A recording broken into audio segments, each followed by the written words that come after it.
are you? What? I said, who are you? What's your name? You know my name. I know the name you told us. Well, there you are. I think you're... Excuse me? Your name, Sawyer, your suit, your watch, the whole package. I know what it is to put on a show. I think you're putting on a show. You want to know about me? What? I was born in Pittsburgh. Father died when I was 2. Mother died when I was 5. Moved to Buffalo. Lived with my aunt and my uncle. She sat around on her fat ass all day long while he ran scams.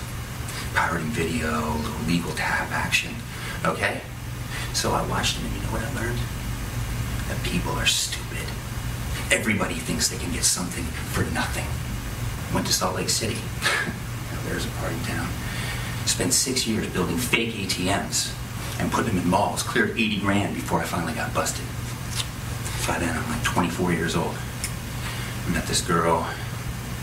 That didn't really work out. 30, Miami. Me and 3 other guys, we run a really good one. We're repping the Swiss bank, right? You're gonna love this.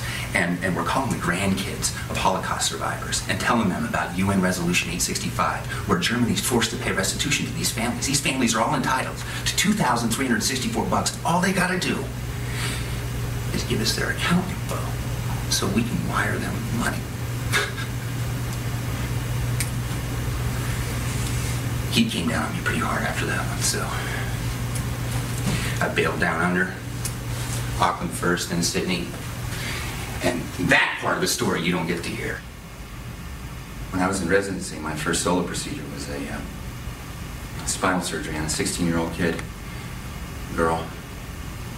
At the end, after 13 hours, I was closing her up and I accidentally ripped her synovial sac.